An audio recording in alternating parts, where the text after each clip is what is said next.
Antoine Spire, bonjour. Bonjour Hélène Schumann. Aujourd'hui, nous allons parler d'un livre, Je vous écris d'Auschwitz, et c'est aux éditions Talendier. Alors, c'est une correspondance qui a existé entre les déportés d'Auschwitz et leurs familles. Et pour la première fois, on l'a publié, Antoine. Oui, c'est assez surprenant parce que, en fait, on est très nombreux à penser que jamais une lettre n'était sortie d'Auschwitz. Et là, ce livre nous révèle ce qu'il en est effectivement de 5000 lettres qui sont sorties d'Auschwitz. Je vous écris depuis le camp de travail de Birkenau où je me trouve maintenant.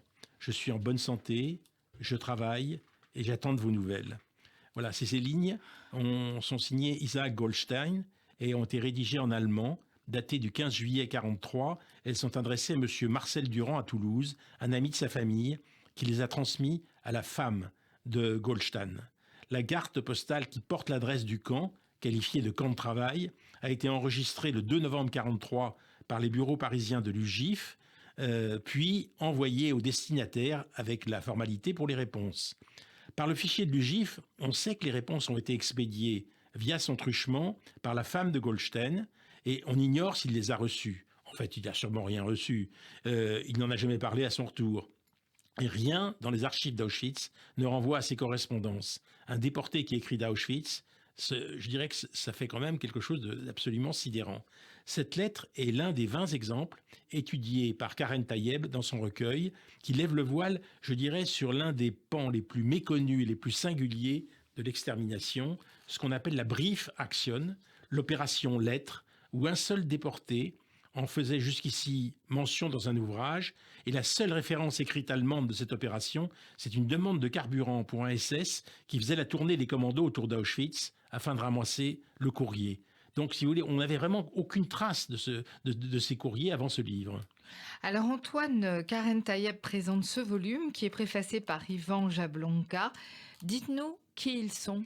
Karen Tayeb a commencé à travailler au Mémorial de la Shoah en 1993 et depuis 2002, elle est responsable des archives dans ce haut lieu de mémoire dont le centre de documentation offre plus de 50 millions de documents d'archives mis à la disposition du public. Hormis sa mission au service des archives, elle remplit, avec Lior Smadja Lalieu, responsable de la photothèque et toute l'équipe du mémorial, un rôle très important. C'est-à-dire qu'elle classe et leur donne beaucoup d'archives. Et je vous écris d'Auschwitz, ces lettres retrouvées, c'est quand même quelque chose d'assez exceptionnel. Il y avait avant, je vous écris du Veldiv, il y a eu des lettres qu'on a retrouvées du Veldiv, qui avaient été publiées chez Lafon. Et ce qu'on peut dire, c'est que on se souvient également que c'est elle qui a d'ailleurs révélé l'existence du journal d'Hélène Baird. Parce qu'il faut savoir que Hélène Baird, ma cousine, comme vous savez, donc qui a été assassinée juste pendant la guerre, et dont Mariette Jobs s'est occupée si remarquablement.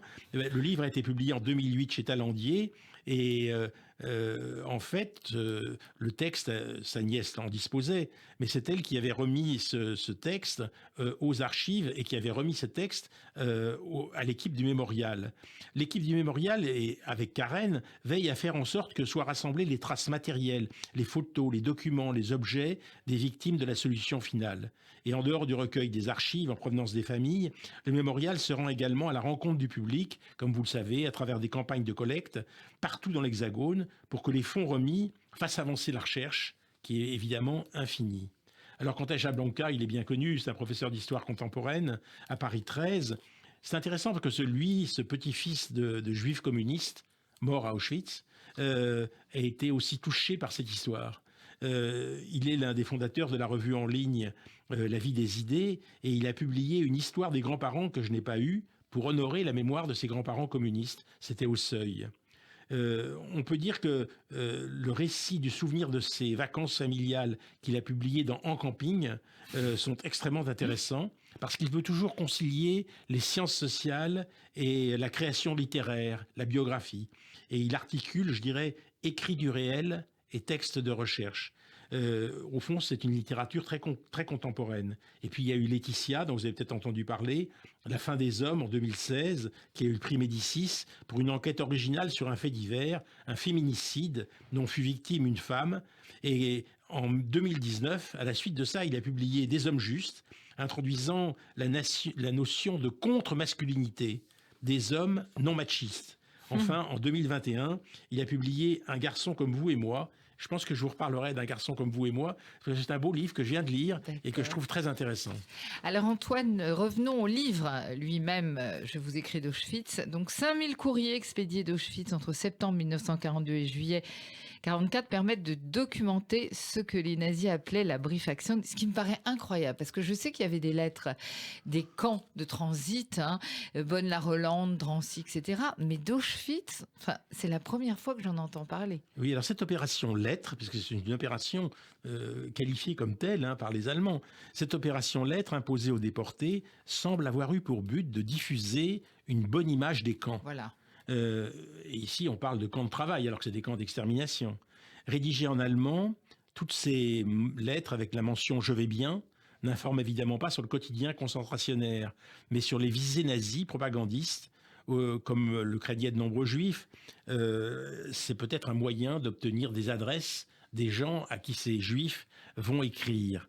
Aussi, certains écrivent-ils à des personnes imaginaires ou à des amis ariens, rendant ardue la gestion de cette masse de correspondance à la charge de l'UGIF, et qui est cette organisation, comme vous savez, fondée par les Allemands en 1941 pour coordonner la vie de la communauté juive en France.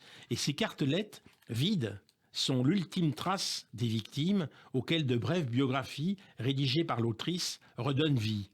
Je dirais que c'est plus informatif sur les camps le second corpus, qui est composé de lettres clandestines exclusivement masculines. Elles sont ainsi qualifiées car leurs rédacteurs ne sont pas leurs signataires. Ce sont des travailleurs du STO qui se sont fait les prête-noms de leurs compagnons d'infortune côtoyés sur des chantiers. Ainsi, c'est exposer la réalité d'Auschwitz, donner à lire des dernières paroles avant une extermination absolument inévitable. Et il y a un troisième corpus qui révèle l'état d'esprit des survivants à peine libérés, entre soulagement et désarroi. Alors, toutes et tous s'accrochent à l'espoir de retrouver les leurs. Vous avez le texte, si vous voulez, de gens qui ont été libérés.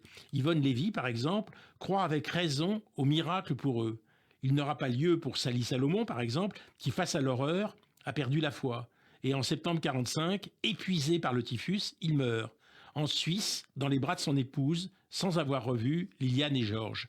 Mais si vous voulez, ces histoires personnelles qu'on trouve à la sortie, alors là, du camp d'Auschwitz, complètent évidemment, heureusement, le livre.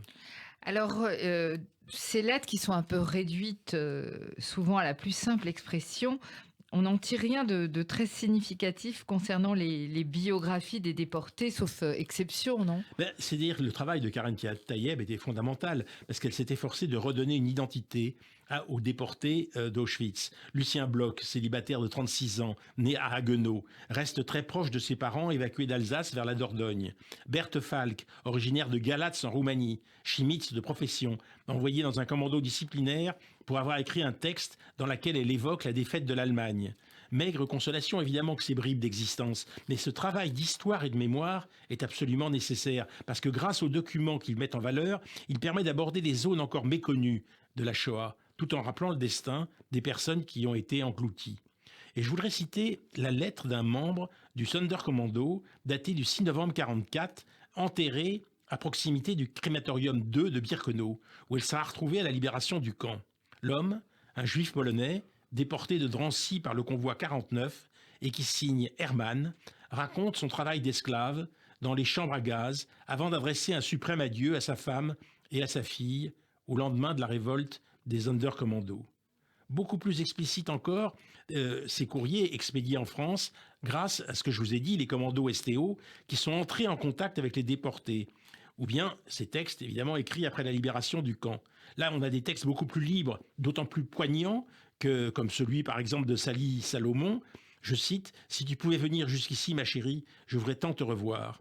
Certains sont très combatifs, comme celui d'Yvonne Lévy. Je vais vous donner quelques détails, car si je ne reviens pas, je veux que vous puissiez savoir que toute action répressive et vengeresse ne seront jamais exagérées contre ceux qui ont inventé ce camp.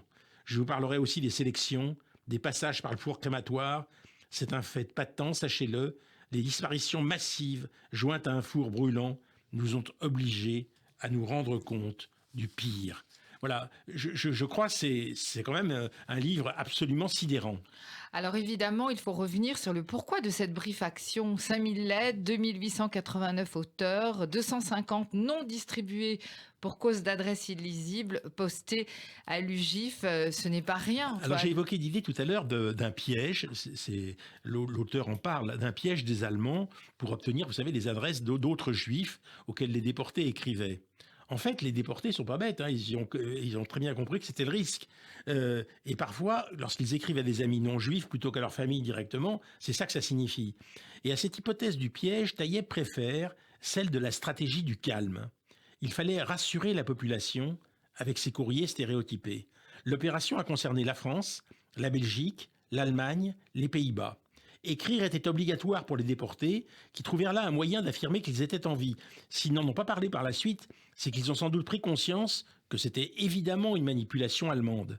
À partir de chaque lettre, Karen Taïeb reconstitue le parcours du déporté. Vous voyez le travail, elle a recherché tous les éléments sur chaque déporté dont qu'elle cite. Le numéro de matricule de l'expéditeur n'apparaît jamais. Quant à l'adresse originale, Arbeitslager, ce qui veut dire camp de concentration, ça n'a aucun sens, camp de travail, parce que quand on parle de Birkenau, c'est un camp d'extermination qu'il faudrait dire. Alors, mais s'il y a à côté des lettres un peu stéréotypées et écrites sous la contrainte, ce courrier clandestin transmis par les STO est tellement éloquent parce que au fond, ils sont en relation avec les déportés juifs et au fond, ils font de la survie une question absolument fondamentale. Et on se rend compte que les lettres de ces 22 rescapés qui exposent leur parcours après le camp, les écrits des uns comme les lettres des autres, nous permettent d'en apprendre de plus en plus sur ce qu'a été Auschwitz. Merci beaucoup, Antoine, pour ce récit poignant. Je vous écris d'Auschwitz aux éditions Talendier. On se retrouve la semaine prochaine.